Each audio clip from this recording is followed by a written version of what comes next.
Ok, alors bonjour à tous. Donc aujourd'hui, on va parler des foncteurs et des foncteurs applicatifs en Haskell. Alors, pour introduire un petit peu le concept de foncteur applicatif en Haskell, il faut déjà introduire tout ce qui est container. Alors, container en Haskell, c'est quoi? Déjà, un 5, c'est pas un container, c'est une valeur en tant que telle. Par contre, si je fais un just 5, ça c'est un container. Vous voyez qu'il y a un truc, donc c'est un just qui contient une valeur qui contient 5. Donc elle contient un container, vous voyez un petit peu le principe, pourquoi j'utilise cette analogie. Ok, donc c'est comme ça. Maintenant, ce just, en fait, c'est juste une valeur possible que t'offre le type maybe. Maybe, peut-être qu'il y a quelque chose, peut-être qu'il n'y a rien du tout. Donc en anglais, rien du tout, nothing, et peut-être, et s'il y a quelque chose, c'est un just, ok. Just something, just une valeur, ou nothing. Alors, pourquoi est-ce qu'on aurait besoin de ce type, par exemple, de container en Haskell? Imaginez des fonctions qui peuvent échouer, et si elles échouent, bah, c'est pas grave, on va pas faire planter de programme, mais on va juste retourner, on va juste prendre la valeur retournée par le programme de Haskell, soit un just, une valeur, soit un nothing, et ensuite on va en faire des choses. Bon, bah c'est pareil, donc enfin c'est pareil, on va du coup un petit peu développer là-dessus. Imaginons du coup qu'on ait un just, ok, un just 5, et qu'on va l'appliquer à un autre container. Parce que quand on est sur des containers, on applique des mêmes types de containers qui contiennent du coup des valeurs qui vont être différentes sur un même type de container qui contiennent encore une autre valeur, et ces deux valeurs vont pouvoir être imbriquées ensemble. Donc l'opérateur foncteur applicatif, qu'est-ce qu'il va faire? Donc c'est là, c'est celui-là. Donc il va extraire la valeur du premier container et il va l'appliquer sur la valeur du second container. Donc vous voyez que si je fais un just 5 sur un just 6, enfin sur un just 6, ça n'a pas vraiment de sens. Je vais pas... Qu'est-ce que ça veut dire appliquer 5 à 6? Ça veut rien dire. Par contre, je peux appliquer des fonctions qui sont dans des containers à une valeur, du coup, en tant que telle, tout simplement, dans un autre container.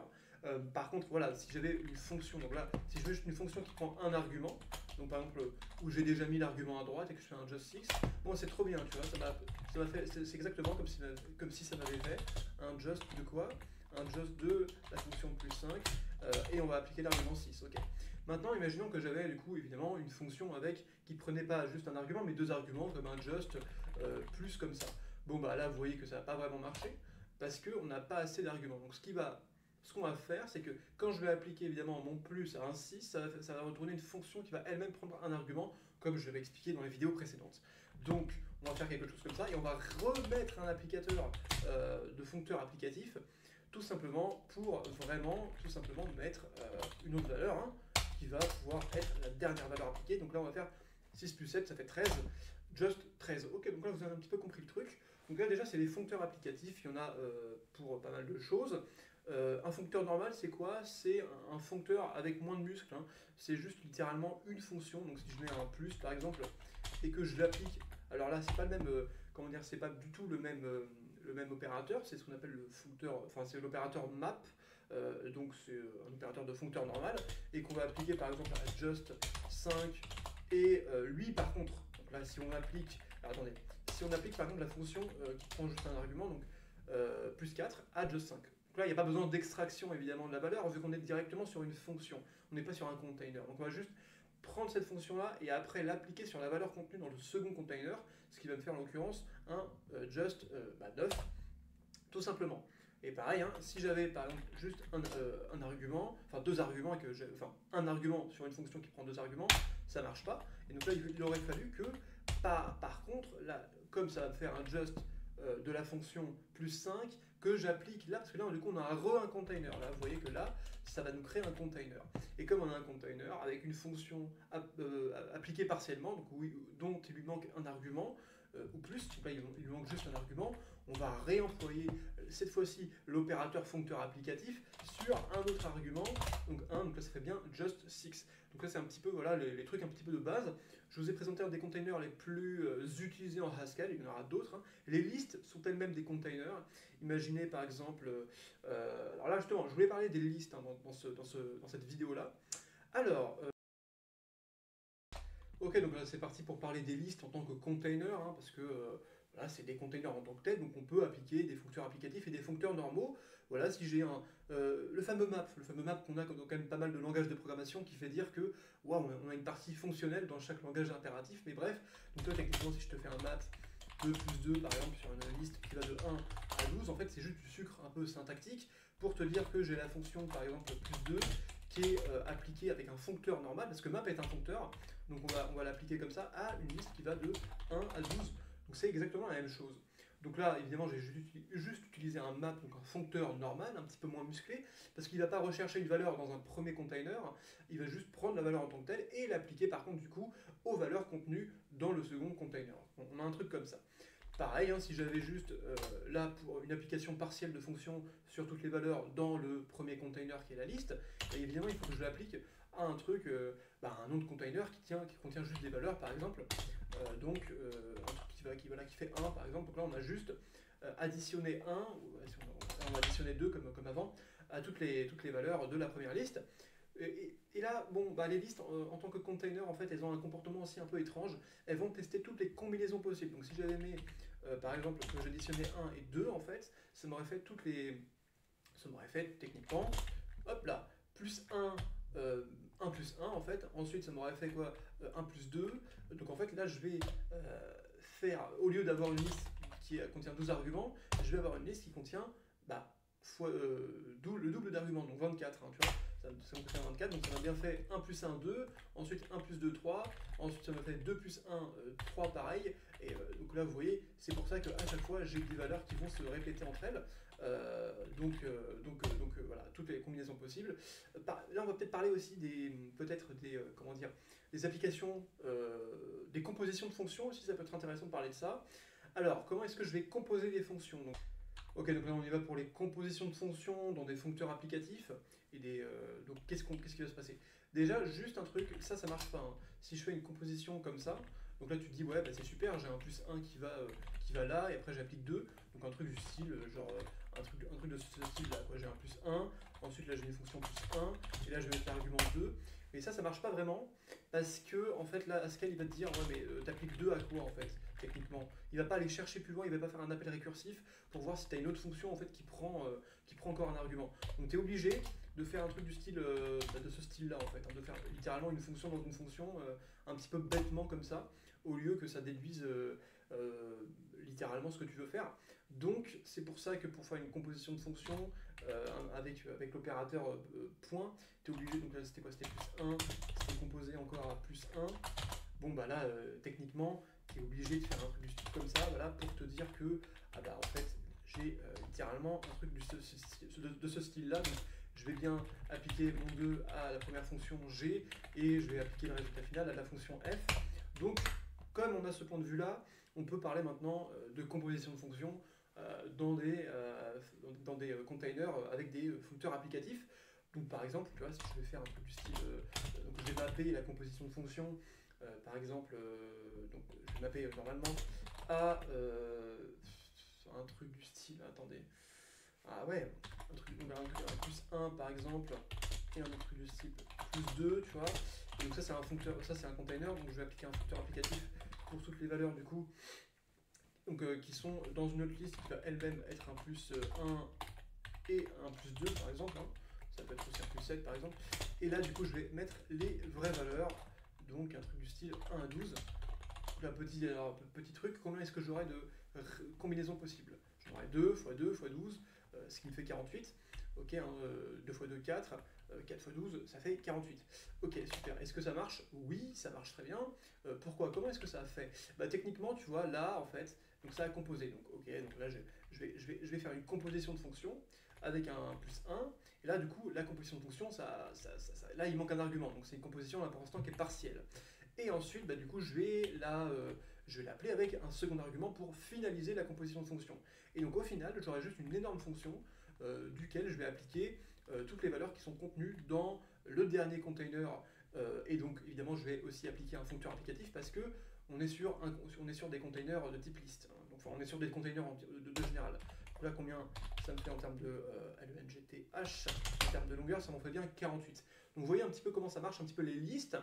Il y a aussi un truc dont je voulais parler pour les listes, c'était l'opérateur. Là, vous voyez, quand je fais un truc du style 1 qui va dans une liste vide, ça fait bien ça, 1 qui va dans une liste remplie, ça me fait bien ça. Voilà, on a bien mis au tout début l'argument.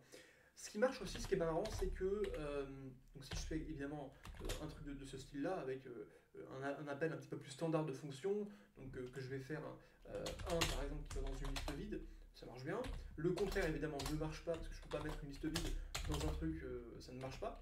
Mais aussi, ce qui est pas mal, c'est que je peux faire, donc, je peux appliquer déjà partiellement quelque chose, hein, en faisant un truc comme ça. Donc là j'applique partiellement la fonction de petit point, et je l'applique à 1, mais je peux aussi l'appliquer partiellement dans l'autre sens.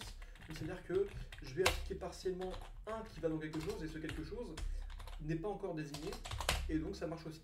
Donc là, techniquement, tu te dis, ok, donc ce que je peux faire, c'est un truc de style, tiens, je vais appliquer cette fonction-là, donc je vais la mapper dans un truc qui va de 1 à 12, par exemple. Ok, donc là, j'applique partiellement la fonction qui va dans 1 à 12, et pareil, je vais du coup utiliser un functeur applicatif où je vais mettre des valeurs, peut-être que je vais mettre genre juste une liste vide, par exemple. Donc là, ça va, ok, ça va bien marcher, super. Ça a bien appliqué partiellement la fonction à tous les éléments dans le premier container, et ce qui m'a appliqué après du coup ce qui a finalisé après la complétion de la fonction, c'est l'argument tous les arguments dans le second container. Donc si j'avais fait par exemple deux listes, hein, qu'est-ce que ça aurait fait? Donc là on va imaginer ce que ça aurait fait. Donc on aurait du 1-1, ensuite on aurait pareil du 1-1 parce qu'en fait c'est encore une liste vide. Mais imaginons que j'avais, je sais pas, 22 avant, ça m'aurait fait un singleton de 1, ensuite 1, 22, ensuite 2, enfin un singleton de 2, et ensuite un 2, 22, etc. Tu vois. Donc voilà, ça fait bien ça. 1 ici, singleton 1, 1, 22, 2, après 2, 22, ok, super. On a compris un petit peu comment ça marche. Mais là, il ne faut pas tomber dans le piège de se dire qu'on peut faire l'inverse. Donc l'inverse, ce serait quoi? Ce serait un truc du style 1, 12, ok, et que là, en fait, je vais mettre juste ici. Là, tu te dis, bah, c'est super, en fait, j'applique partiellement, si tu veux, la fonction avec une liste, exactement comme ce que j'avais fait là. Tu vois, là, j'avais appliqué partiellement à une liste, et après, j'avais mis 1. Sauf que l'ordre importe. Pourquoi ça va pas marcher? Pourquoi est-ce que ça va pas marcher? Parce que c'est comme, en fait, du coup, là, il y a un ordre qui est pris en compte. C'est comme si j'avais mis une liste vide, là, vous vous en rappelez, et que je l'avais mis, que j'ai appliqué partiellement, et qu'ensuite, j'avais plug un argument. Donc là, je peux pas évidemment mettre une liste vide dans juste une valeur, donc c'est pas possible. Donc c'est pour ça que il y a bien un ordre qui est tenu en compte dans l'application des foncteurs applicatifs entre plusieurs containers. Donc ça, faut pas aussi tomber dans ce piège-là. Ok, même si évidemment l'application de la fonction marche dans les deux sens, l'application partielle de la fonction marche dans les deux sens, mais il y a un ordre à respecter quand même. Et s'il n'est pas respecté, là vous voyez que c'est pas logique de mettre une liste dans quelque chose qui est moins qu'une liste. Donc ok. Maintenant, ce qu'on peut faire aussi, ce dont je voulais parler, c'était aussi le type de liste. Donc c'est-à-dire que si je mets 1 dans une liste, ça marche bien. Si je mets une liste vide dans une liste vide, dans une liste par exemple, qui contient plusieurs arguments, ça marche pas. Pourquoi est-ce que ça marche pas? Parce que cette liste, en fait, elle est dite à un niveau de profondeur unique. Enfin, elle a juste un niveau de profondeur. Et vu qu'elle a juste un niveau de profondeur, ça va pas marcher parce que si tu rajoutes une liste vide dans une liste qui n'a que un niveau de profondeur, ça devrait faire une liste qui a deux niveaux de profondeur. Mais le problème, c'est qu'on a dit qu'elle a une liste que c'est une liste de une profondeur.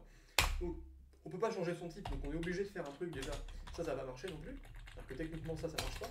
Parce que faire ça, c'est équivalent à dire que on a une liste qui a deux niveaux de profondeur, mais dont tous les autres arguments, mais dont pas forcément tous les arguments ont le même niveau de profondeur. Donc ça ne marche pas malheureusement en Haskell. Tu vois, en Python, ça aurait fonctionné. En Python, j'aurais pu faire une liste qui a plusieurs en fait niveaux de profondeur. Donc je mets 1, 2, et ensuite je mets une autre liste dans une liste. Là, ça marche bien. Mais en Haskell, il faut vraiment que tous les arguments aient exactement le même niveau de profondeur. Donc c'est pour ça que ça ne marche pas. Donc techniquement, tu vois, si je voulais appliquer la fonction, donc mettre une liste dans une liste, hein, tout simplement, j'aurais dû créer une liste qui, on sait, a deux niveaux de profondeur. Donc là, ça marche bien. Alors en même temps, avec ce que j'ai dit, vous vous dites, mais du coup, techniquement, ça devrait pas marcher. Donc techniquement, je vais appliquer une fonction. Donc là, ça va me faire une application partielle de ce type-là. Donc je vais mettre en fait une liste dans une liste vide, mais la liste vide, putain, mais en fait, elle contient juste un niveau techniquement, c'est rien. En fait, non. Une liste vide, c'est une sorte d'élément neutre, donc elle n'a pas vraiment de niveau. Donc vu qu'elle n'a pas encore de niveau, elle n'a pas de niveau encore défini. Et on va lui définir son niveau avec la première valeur dont on va lui mettre en fait dedans. Donc c'est pour ça que ça marche bien. et donc c'est pour ça que ça, du coup, marche aussi correctement, parce qu'elle n'a pas encore de niveau. Par contre, si j'avais un truc comme ça, évidemment, ça ne marcherait pas. Il aurait fallu que je mette un niveau préalablement établi dans la liste vide pour que ça marche bien. Donc voilà, alors là c'est pour un petit peu tout ce qui est liste, foncteurs applicatifs, foncteurs normaux. Oui, par exemple, ça, tu vois, là, le map qui est juste là, hein, c'est exactement comme si j'avais fait un petit map de ça. Voilà, map de ça, c'est pareil, hein, c'est juste du sucre syntactique. Pareil pour du fmap, c'est juste que map est un dérivé, est un foncteur lui-même, et donc fmap, c'est aussi du sucre syntactique un peu pour map. Donc voilà, mais moi je dirais que je préfère un peu les enchaînements de foncteurs applicatifs et de foncteurs directement avec des opérateurs un petit peu plus. Où en fait on voit plus que c'est. Vu que c'est un truc qui est infixe, on voit plus que c'est ça qui est appliqué à ça, qui est ensuite appliqué à ça, etc. Au lieu de mettre trop des parenthèses, je préfère un petit peu plus cette syntaxe. Donc voilà, quoi, tout simplement. Après, c'est vrai que si vous avez juste en fait, une application de fonction sur un truc, en effet, pourquoi pas faire un truc du style, map, une lambda par exemple, on va faire un truc de, je sais pas moi, x plus 56, tu vois. Voilà, j'ai fait une lambda, j'aurais même pas. Enfin, j'étais même pas obligé de faire une lambda, bref, sur un truc qui va de 1 à 12 par exemple. Donc c'est aussi possible, quoi, tout simplement. Après, ouais, si je fais un fois x par exemple, là ça aurait été autre chose. Là, tu vois, là je suis obligé de faire une lambda au lieu de faire une composition de fonction, parce que techniquement, est-ce que j'aurais d'ailleurs pu le faire avec une composition de fonction, ce genre de. Enfin, sans passer par une lambda, ce genre de truc. Donc techniquement c'est un plus 56, donc ça on comprend, ok. Et ensuite c'est un fois ça, donc techniquement est-ce que ça a marché? Donc on sait que c'est un fois x. Non, tu vois, j'aurais pas pu le faire sans lambda, donc lambda c'est quand même assez sympathique à faire. Enfin, je sais pas, je suis curieux si vous arriverez à le faire sans lambda. Donc en gros, vous prenez un argument, vous faites un plus 56 et ensuite vous faites un fois ce même argument là. Donc techniquement peut-être une composition de fonction à la rigueur, donc un truc de style fois... attendez, c'est quoi lambda c'était ça. Ma lambda, où est-ce qu'elle était? Ok, ma lambda c'était comme ça. Fois x. Donc ça marche bien. Est-ce que sans lambda ça pourrait marcher? Donc techniquement je sais que j'ai un plus 50. Donc, ah non, on sait que j'ai un fois, donc ça le fois il est pris en compte avant. Et ensuite j'ai un plus. Donc techniquement dans ma composition de fonction, ça va être un truc de style. Alors, attendez, c'est un fois x, donc c'est un 56, donc c'est un fois comme ça, composé avec du plus. Alors c'est le contraire, du coup, c'est exactement le contraire. C'est un peu de ce style-là. Hop là. Mais plus, plus x, mais là le x, tu vois, là il veut pas évidemment, parce que sinon. Là ça aurait marché évidemment parce que j'ai déjà une application partielle, mais là ça me manque deux arguments. Donc c'est vrai que les lambdas c'est assez cool aussi pour faire ce genre de truc.